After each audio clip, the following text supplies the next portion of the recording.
weekly podcast where we try to put current events in a larger historical or theoretical context. This is Samantha Hancox-Lee, and this week I'm very excited to have Professor Phillips O'Brien of St. Andrews University here. And I was hoping to talk a little bit about, we've all seen what just happened in the Oval Office. Yep. This blow up with Zelensky, this kind of an attempted, ritual humiliation. Yeah, that's not a bad way of put. It was not. This was not something that came out of nowhere, and I think that's what we need to understand. This wasn't like, oh, Trump just got upset because Zelensky disagreed with Vance. Trump has been wanting to get rid of President Zelensky as the president of Ukraine for a while. That's what Putin wants, and Trump's on the same page with him. He had been actually calling Zelensky a dictator. He had been trying to undermine Zelensky's legitimacy, as had people around Trump. They were trying to, at the same time, bully Zelensky into signing a bad deal and accepting terms for a ceasefire, which seemed very much along Putin's lines. So the only way this couldn't have happened probably would have Zelensky sold over Ukraine and handed it to Trump. If Zelensky had shown, as he did, any kind of independence and sovereignty for his own country, this was bound to happen. And it did. So it wasn't a shock. This is where Trump had been heading for weeks, months, probably years before. Yeah, that's right. And this isn't the only, startling diplomatic development out of the Trump administration with regard to Europe. And you're in Europe. I guess Britain's a little special about that, yeah. But no, it's in Europe. They have to. They're realizing that more and more here. So. Yeah, that's right. So I was wondering if you could talk a little bit about what else has Trump been doing with regards to Europe? Well, there's two things that have been going on that I think from the European point of view they shouldn't have been shocking, but they are. Maybe that's what, they shouldn't have been, these should not be shocking, but they are. The first is really the strong drawdown from NATO. And secondly is the tariff threats. So, and those are the big things that he's talking about. The NATO drawdown is very serious. The Europeans have sort of operated on the basis that NATO would always be there, that NATO has been a permanent fixture in their lives since 1949. It survived the Cold War, the post-Cold War period. It's always been there. The U.S. has been, in a sense, a reliable big brother to look after security. And that meant that Europeans didn't have to worry about security too much themselves because they always had the U.S. looking out for them. And they had internalized that even though they thought, Trump's probably not going to be a brilliant Atlanticist, but that NATO would survive and NATO would always be there. But Trump is now very much calling into question the future viability of NATO. Even if it survives as an institution, the U.S. might not be committed to European defense anymore. And that, I think, came as a more sudden blow than it should have. He'd actually telegraphed that this was part of his thinking, but the Europeans simply had not prepared for it. Moreover, they hadn't prepared not only that he is going to downgrade NATO, as he is, but that he might get very close to Putin, which he's doing at the same time. So there is that huge defense transition, security transition that Trump is forcing European states to confront. We can talk about it in later. I don't actually think it's a bad thing. I think that's a good thing for Europe to start looking after itself.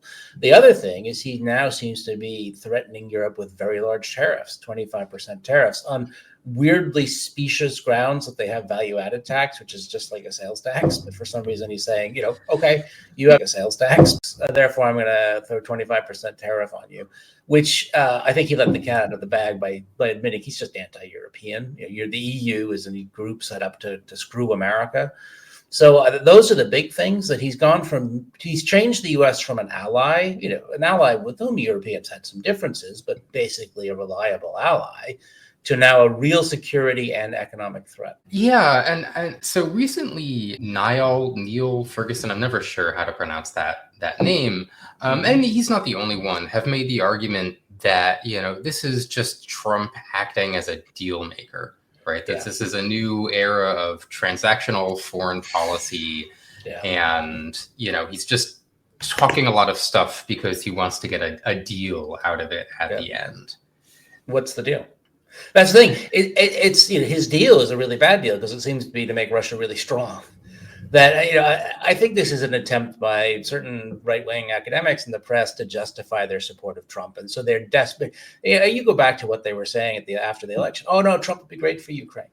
He'll get a really good deal for Ukraine. That's what he's like. He likes Zelensky. Some of them are even saying it's all BS. They're just trying to rationalize the fact that they don't want to break with Trump. They don't want to admit what Trump really is. So they're trying to recast Trump in almost a Reaganite mode, which is just ridiculous. He is a big departure from what's happened in U.S. foreign policy. He is certainly anti-democracy, and he represents a threat to the continuation of liberal democracy in Europe. And it's good that Europeans haven't, on the whole, bought into that, whereas some American academics and commentators clearly have. Yeah, I really like that contrast between this image people want to put up there, or feel driven to put up there, of, this is all just realpolitik, this is all just negotiation, this is all, there's some plan here, versus the other reading, which is, no, this is actually quite highly ideological in a way.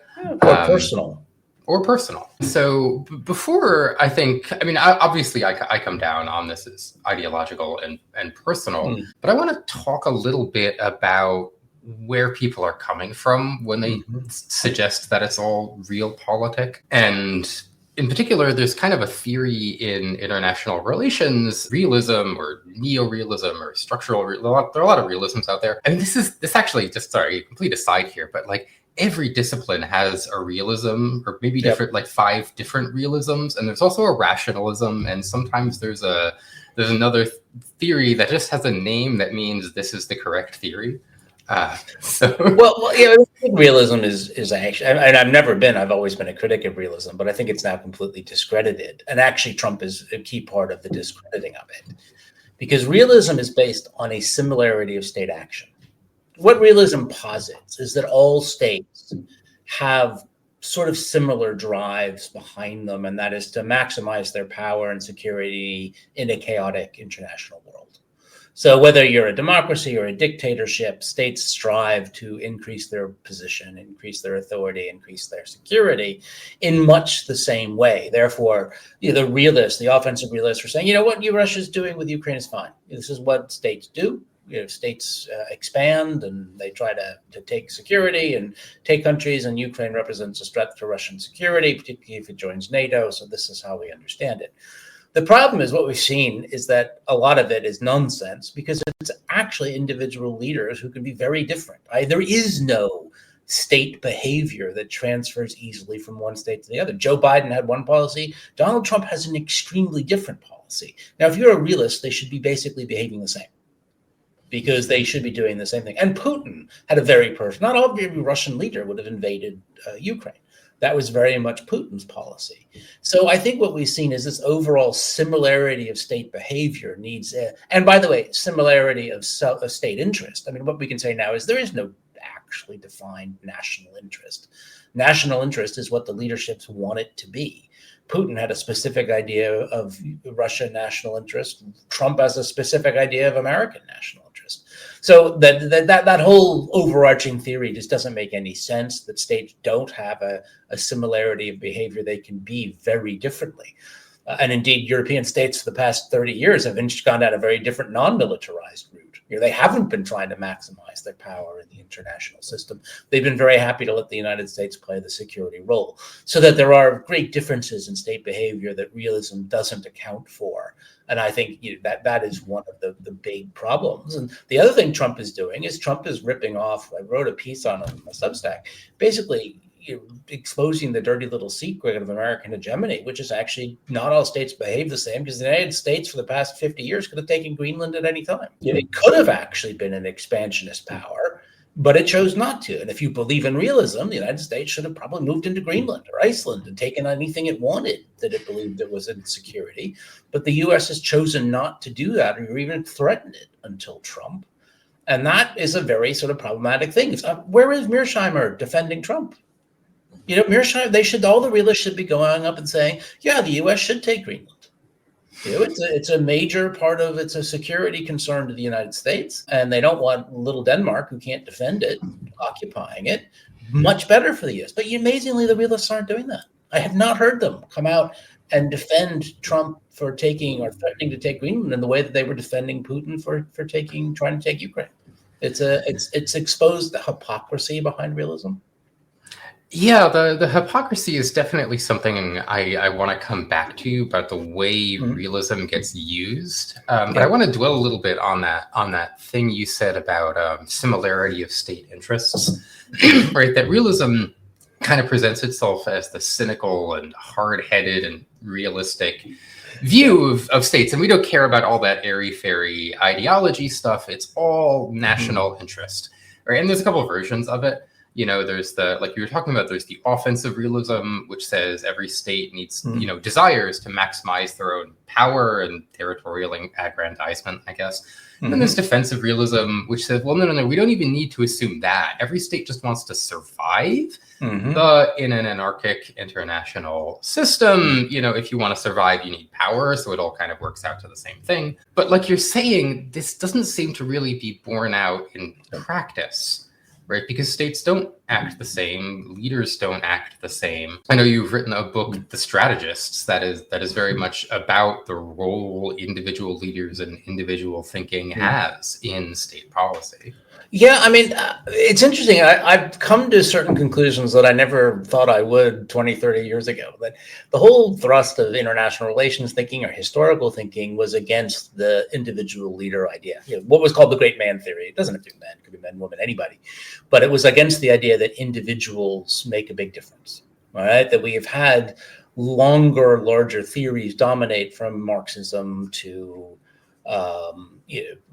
different kinds of overarching theoretical realism. We've had these theories which, on the sense, are based on individuals not having a great deal of agency, but that sort of states behave in a certain way, classes behave in a certain way, and therefore what one person does really doesn't matter a great deal within these theoretical constructs.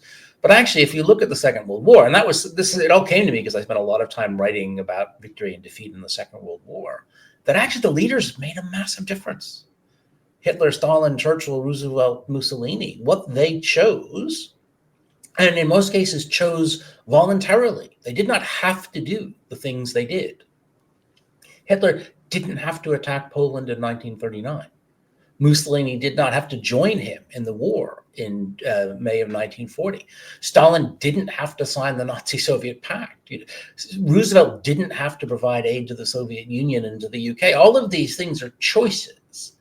And that therefore, the individual leaders, if you look at the top of the power structure, do matter a great deal. And I think that has been borne out in what we have seen recently. That the overall argument of the strategists, which is that individual leaders make a huge difference as opposed to state assumptions, has been borne out by Trump and Putin and what we are seeing now. Yeah, I think that's very hard to argue with.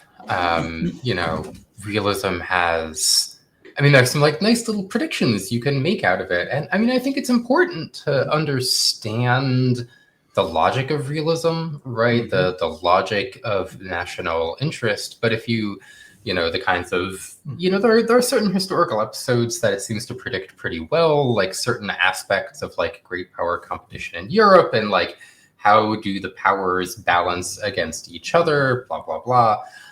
But then there are just these huge misses, right? These Yep. things that it's just like, you're clearly not connecting with reality in a certain way. And that's kind of where I want to come back to what you call the hypocrisy of realism, right? Because there's realism that gets deployed as a descriptive theory of history. Well, this is what has actually happened, and this is why, and this is the logic. But there's also realism as a prescriptive theory, right? That says, well, you're a statesman. What you should do is follow out the national interest, and you should accept that other states are following out their national interest. Can you tell us a little bit more about like the history of that application of realism? Well, it also one of the great problems is it misunderstands the role of alliances. Trump now is what we say. He's putting in a transactional foreign policy. So transactional foreign policy is basically, you might say, bilateral relationships which are based on zero-sum understanding of benefits, and that the United States is going to try and get a much better deal. I'm talking about getting a deal from all these other countries.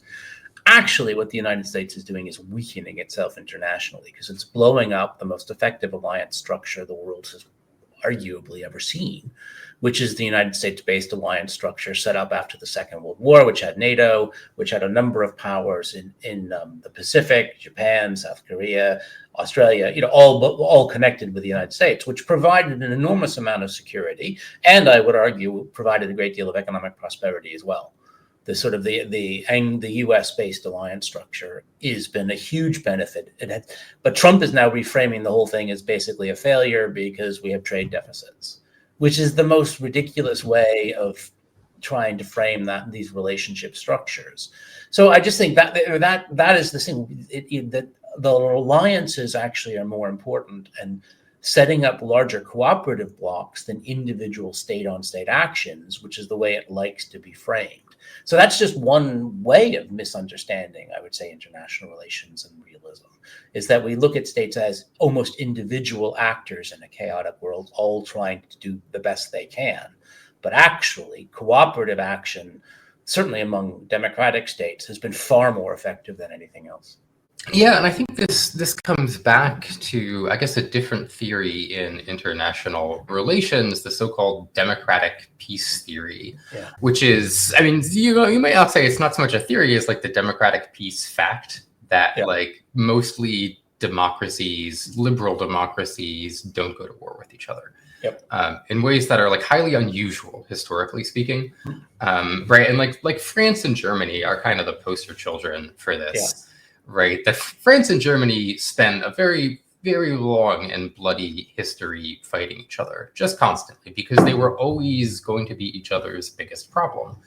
Well, not always. Germany wasn't even always around. We can get into that. But, they had this long history of conflict. They had just fought two enormous wars against each other, World War I and World War II.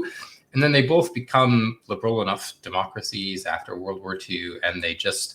you look at France and Germany these days, and they don't even act like they have any security problem with each other whatsoever. It's all of Europe, that all of Europe was basically a site of war for centuries.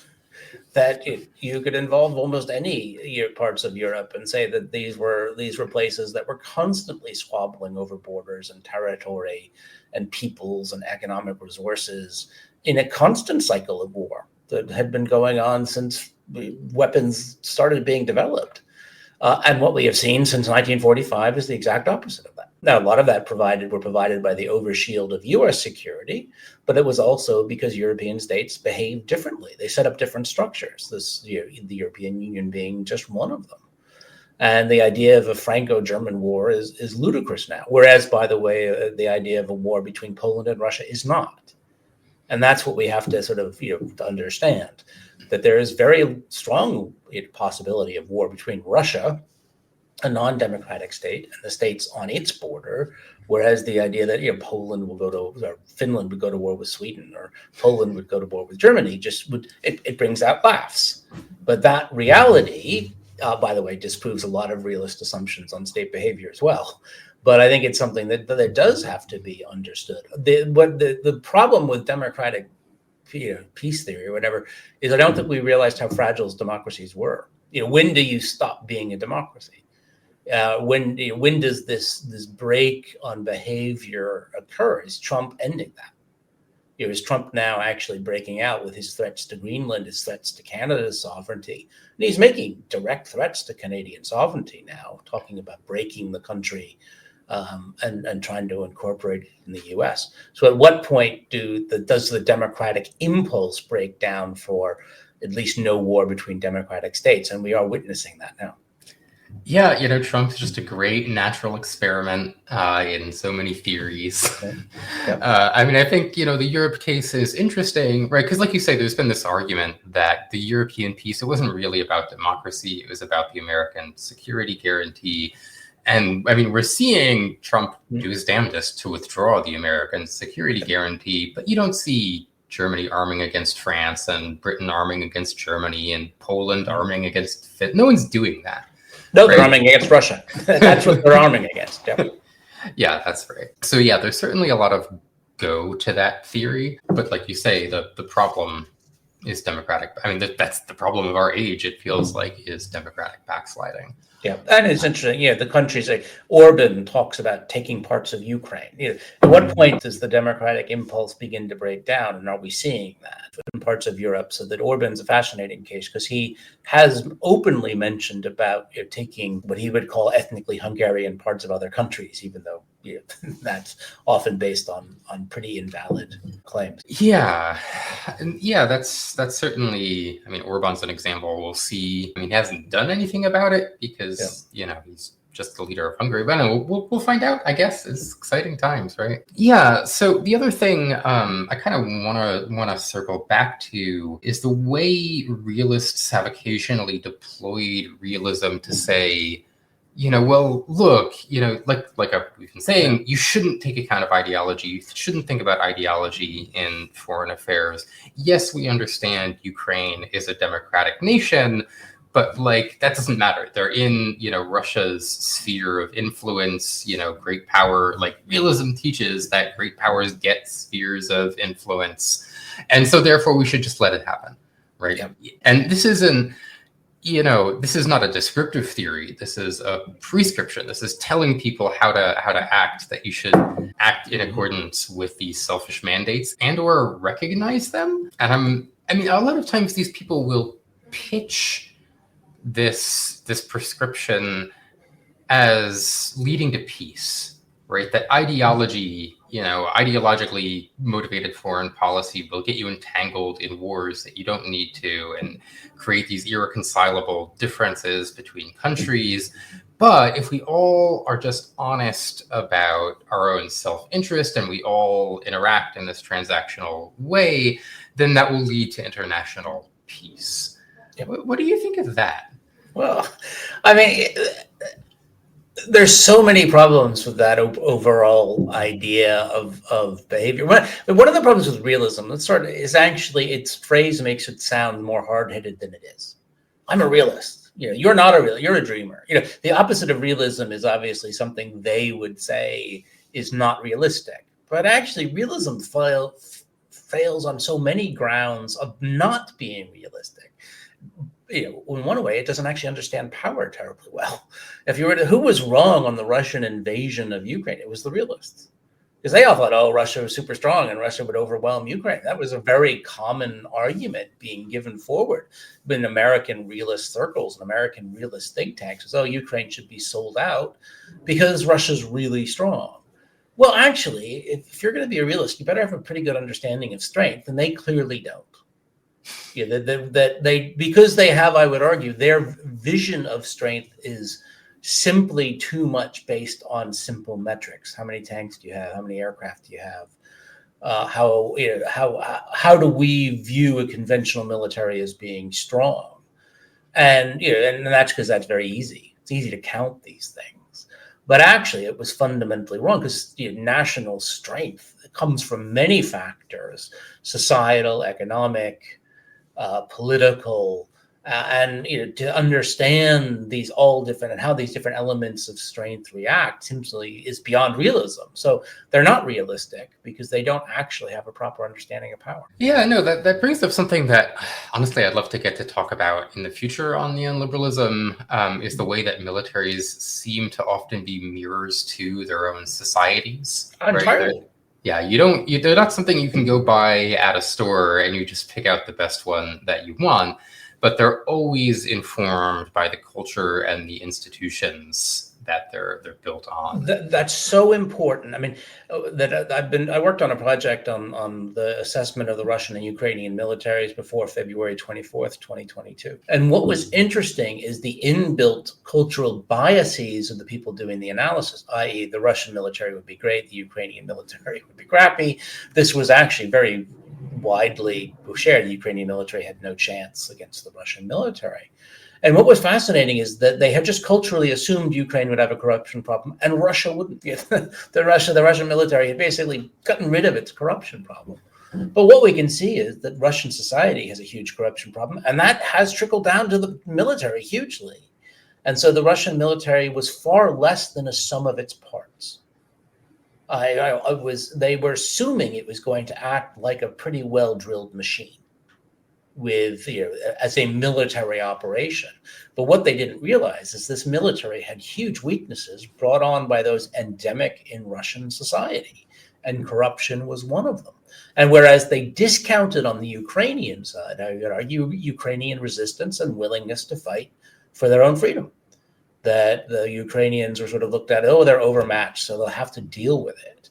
Well, if that's the way, overmatched societies just give up, then explain to me Vietnam, explain to me Afghanistan. So that there's so many flaws in these different ways of looking at not understanding how military power is far more than the outward manifestation of armies. Yeah, I think that gets back to this point, right? That international relations, whether that's the choices states make or how they manifest military power, isn't something that is just, driven by an abstract concept of national interest or military strategy, but is always connected to domestic politics, whether that's the choices that individual people make to, fight for their country or to be honest about about how they're doing military procurement, or the choices of leaders to fight for their country or to choose conquest or etc. And there was actually an example in one of your recent newsletters. Sorry, I don't know what we call it, essays, blog posts. Yeah, that's probably a Substack is what you mean, yeah. Yeah, your recent Substack, talking about Imperial Germany.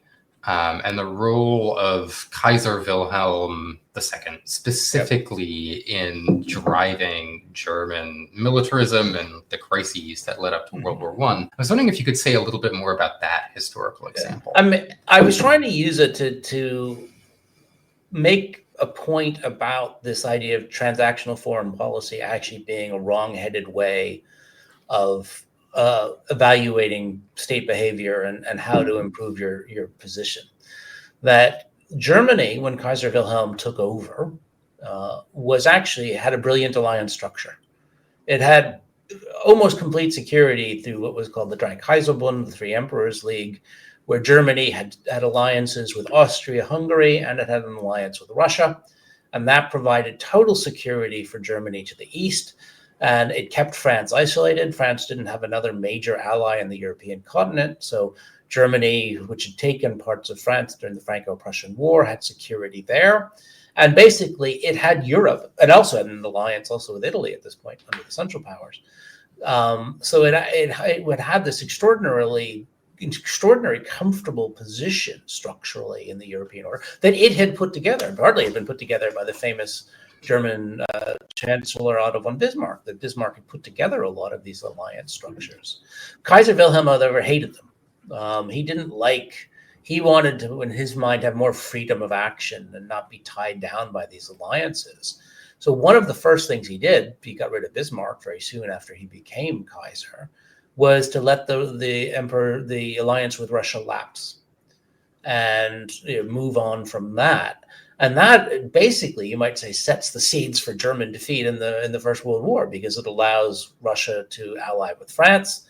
It later allows Britain to sort of join the Franco-Russian, not as a full ally before 1914, but as a close partner. And it means that Germany, in this search for freedom of maneuver, and you might say in search of transactional relationships, just weakens itself and ends up making everyone angry against it. Now, there was, I would say, an interesting example of that in the last 10, 15 years, and that's China. China was behaving very similarly to Germany before the First World War. That basically China picked fights with almost everyone on its border, from the Japanese, the Taiwanese, the Filipinos, the Vietnamese, the Indians on the far west of China. So they were basically having disputes with everyone. And what that's meant is that there actually is, in the region, a lot of suspicion towards China by almost every power close to it.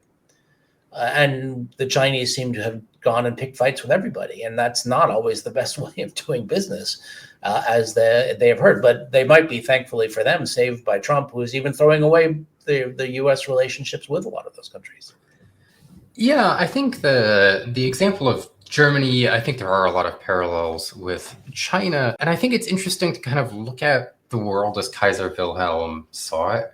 right? That he is the new Kaiser of a new Germany. And Germany is clearly at this point like the rising star of Europe, right? In terms of population, they've shot past France. In terms of industrial production, they're moving past England, right? He has this great military. He feels like he's got the greatest power in Europe. And but on the other hand, like Germany's geographic position has always been kind of terrible, right? From a purely geopolitical perspective, they're just in the middle of Europe, which just means you're surrounded by enemies, and it's good economically, though. I mean, they are the crossroads of Europe, so it provides certain economic advantages, but it's not great in terms of having to defend your borders. Absolutely, that's right. No, that's so. This is kind of interesting. They're in a great position in a world of economic exchange, right? Yep. They're the workshop of Europe where people, coal and iron come down from Scandinavia, and coal comes up out of the ground in Germany, and food comes out of Eastern Europe, and it all goes to Germany, and they make a bunch of stuff and they sell it to other people, and it works really well for them. But yeah, from a like purely military perspective, it's always been very dangerous. Right, yeah. They're always caught with wars on many fronts. They have very limited access to the world's oceans. The big limiter is Britain sitting there on top of them like a cork. And yeah, it chafes on Wilhelm, right? And I mean, I recently read this book on the called Castles of Steel, about the Anglo-German naval arms race and how that plays out in World War I. And there's this incredible detail in there about Kaiser Wilhelm, and he has this dream that he's going to build up the German Navy.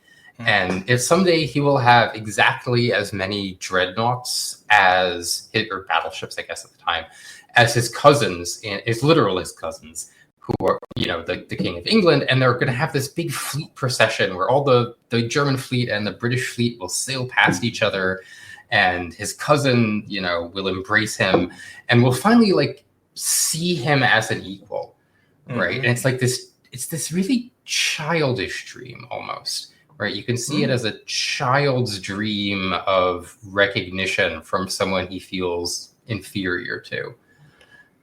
That's, by the way, not uncommon in leaders. Trump's desire for military parades with lots of hardware is very much, I would argue, that kind of the driving thing. But yeah, I mean, the Kaiser, that's one of the things that he basically is trying to get recognition for being a great power without a coherent strategy to actually make Germany stronger or improving its position.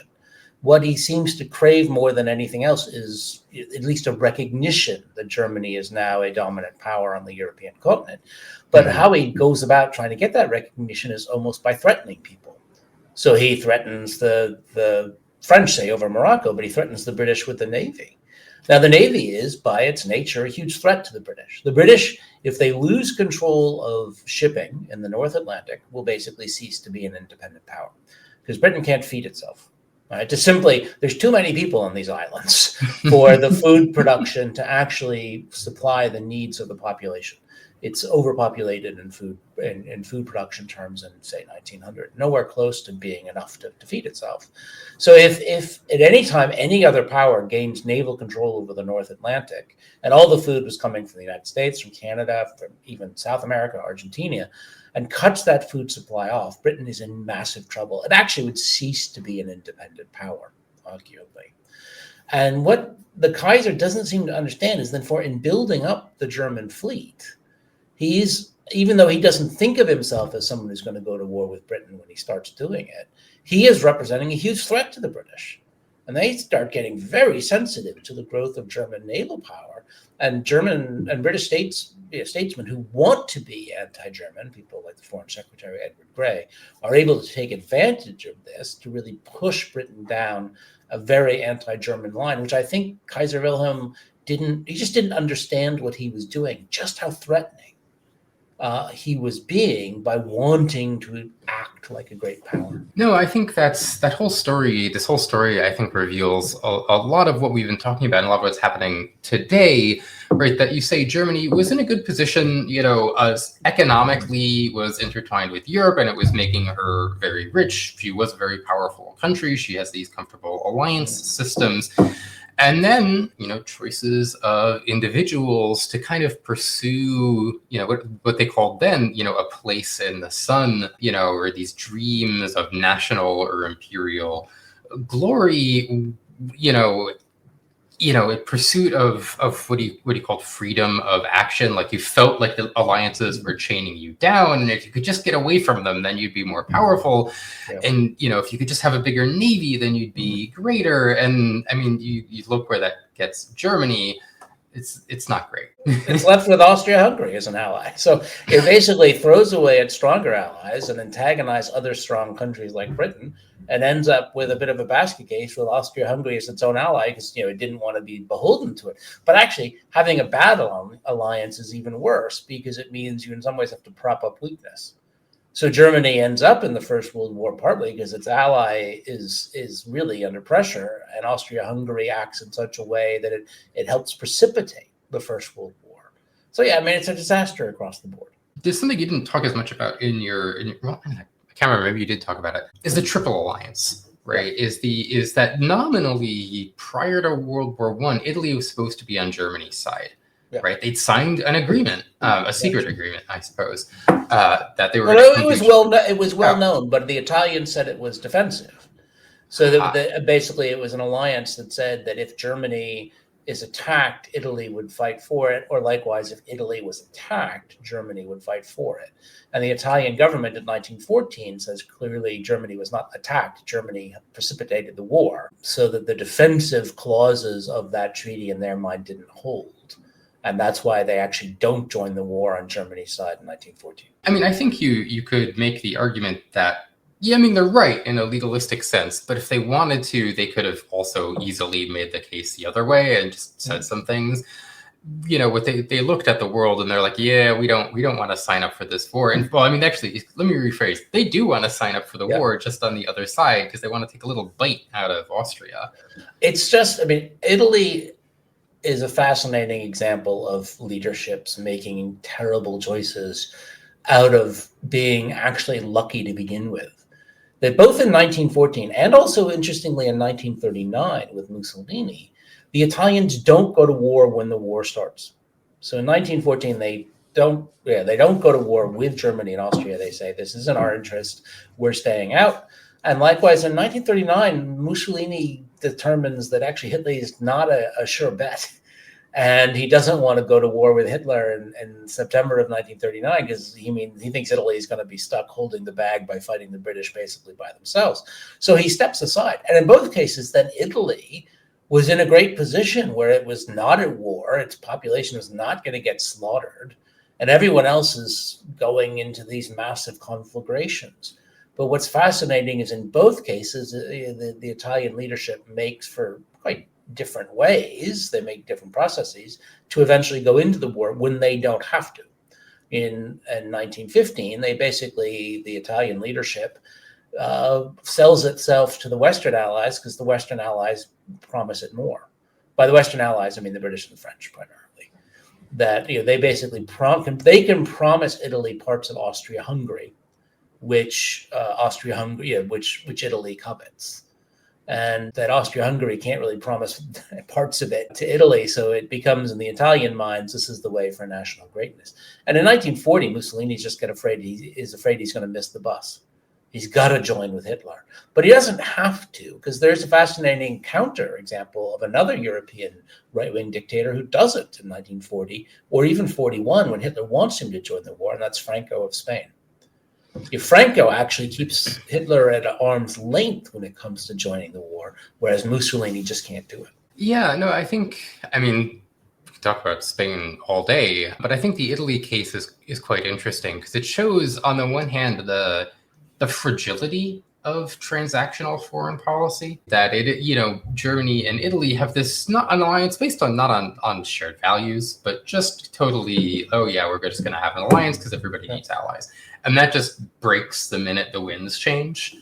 And at the same time, it shows how much, national policy is driven not by necessarily a cold calculation, but by these dreams. Yeah, I mean the Italian-German alliance which comes into the 30s and then fights the Second World War is not based on because Germany and Italy have to be friends. It's based on the fact that Hitler and Mussolini and the whole make common cause because they believe they can get what they want by cooperating with each other. They have both revanchist powers. They both want to grow. They both want empires.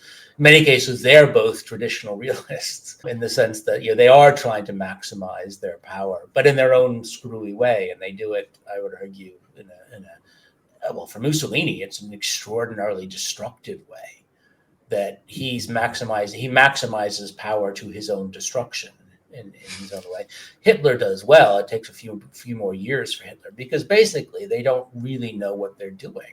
They don't know the forces they're taking on, and they end up actually going to war with an economic coalition that can crush them.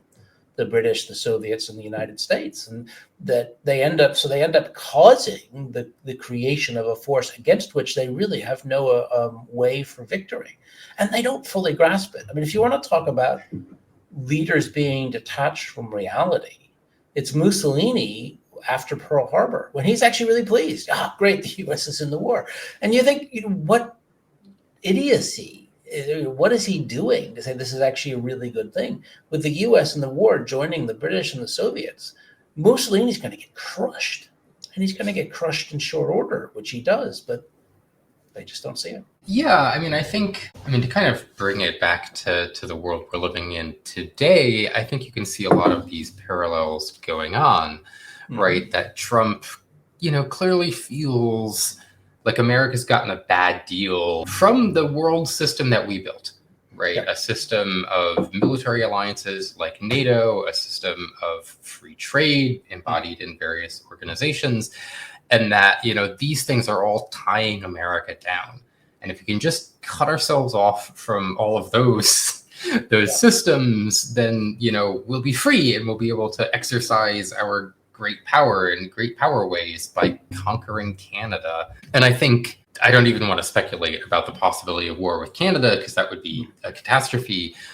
But I think it also, what we're seeing is that other people react to that, right? The world doesn't stand still when... No, and both Europe and Canada. I mean, Canada's had a fascinating political reaction, whereas you have seen a significant, statistically, I think the largest drop in Canadian political polling history for a party has been what the Conservatives have gone through in the last few weeks, because they are seen as too Trumpist. And so they were going to cruise to a massive majority in the upcoming Canadian elections. If you looked at a few months ago, Conservatives were on track for a stonking, one of the largest majorities in Canadian history. And now, actually, their lead has shrunk to a very small amount. And in some polls, the Liberals have taken the lead, at least in one poll. And that, I think, has a lot to do with Trump threatening Canadian identity, that the Canadians are actually responding by saying, well, screw you, we are Canadian, and we're not going to be bullied by you into being the 51st state. And our identity is stronger than you think. They're also seeing something, not I think as intense, but something like this happening in parts of Europe, where they're saying, okay, well, now we have to spend the money. We can't sit back, and we're not going to let Trump dictate to us our security structure. So now we have to step up and look after this. So pay attention to what's going on in Germany. The new German chancellor, who's not yet become chancellor, but he will very soon, Friedrich Merz, is talking about a 500 billion euro, in a sense, regeneration fund, which I don't think would have been anything like that if Trump had not been Trump.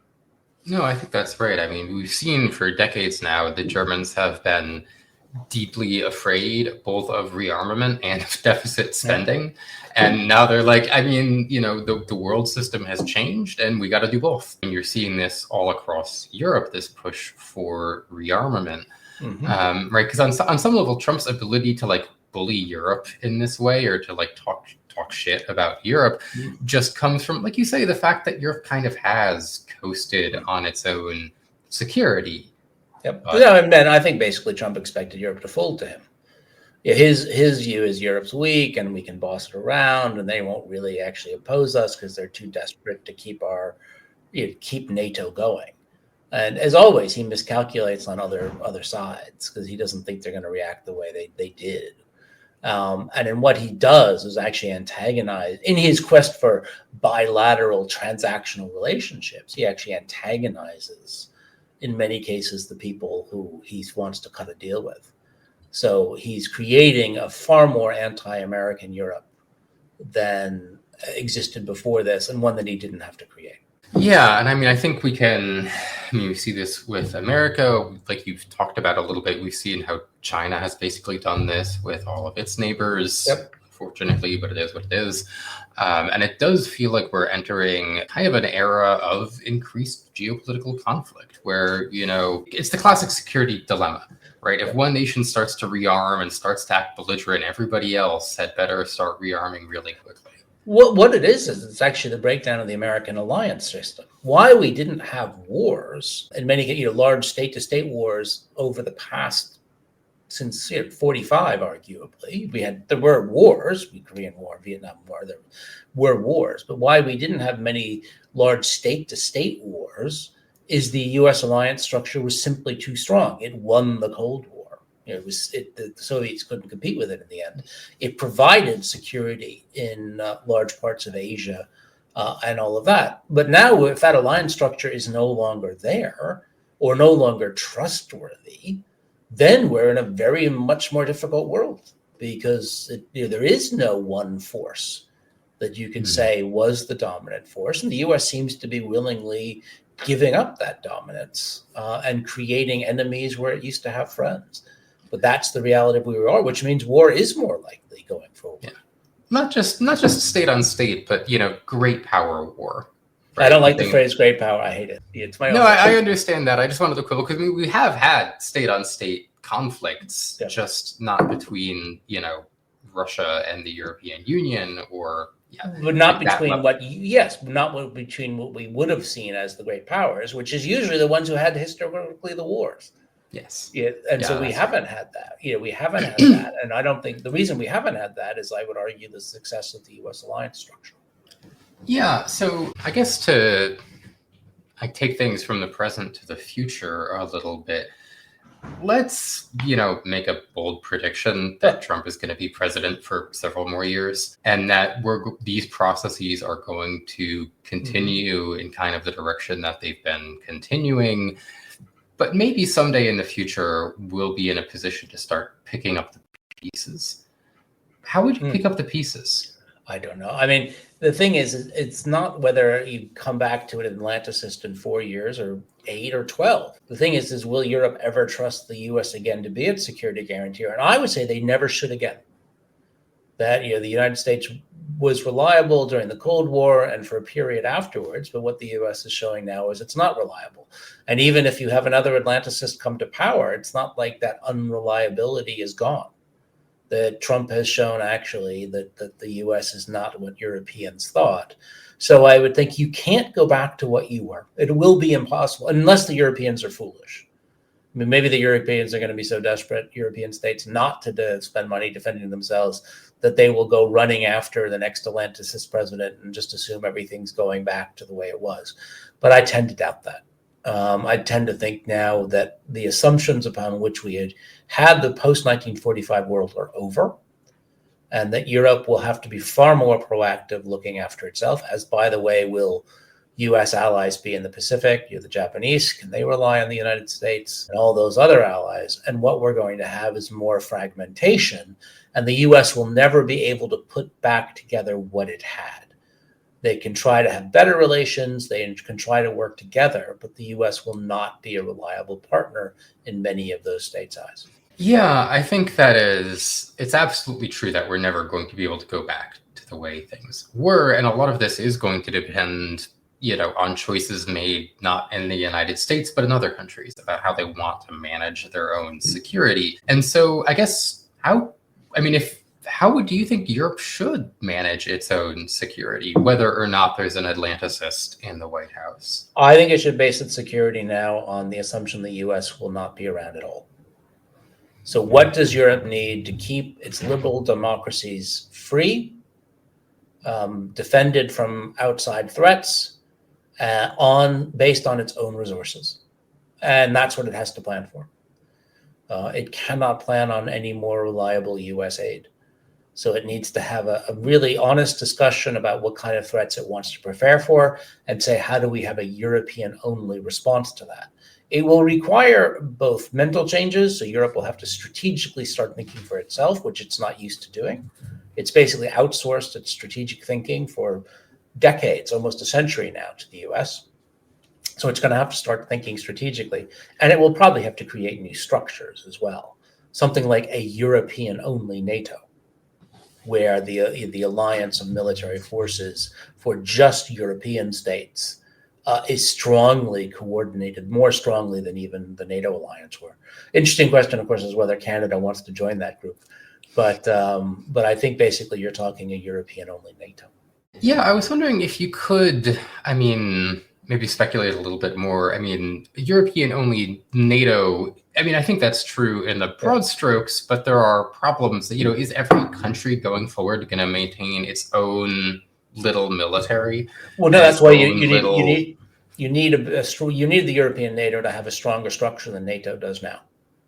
So you're going to have, one thing Europe can't do is simply spend all the money on wasteful frontline systems that they do. That the United States, to give us a comparison, maintains about 30 different systems, fundamental systems to fight.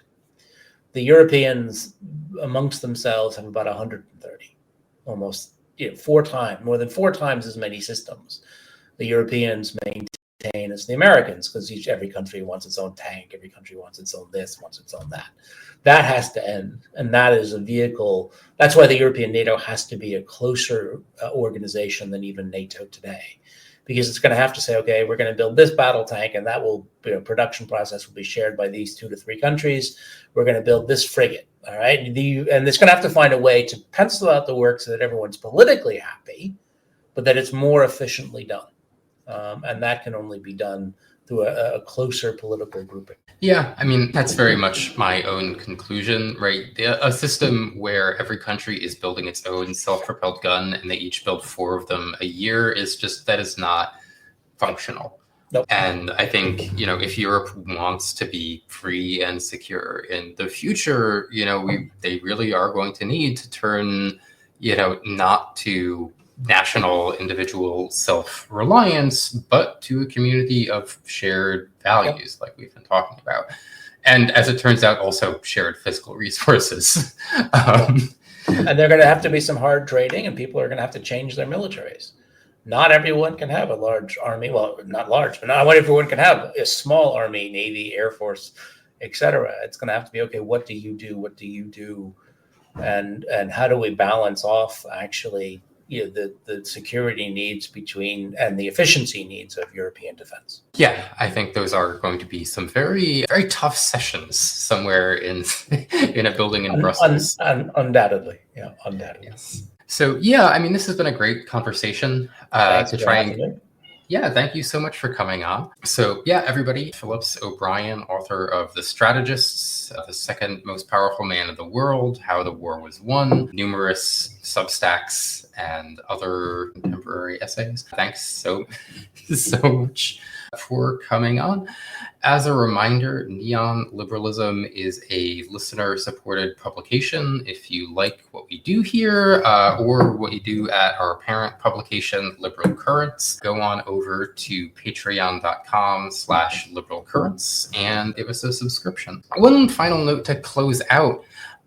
We are setting up a forum for readers to ask us questions that we might answer on the podcast in the future. So if you have topics that you think we ought to cover or just questions about what's going on the podcast, you can send an email to neonliberalism@liberalcurrents.com and we'll try to get to it. Thanks so much for listening, and I will see you all next week.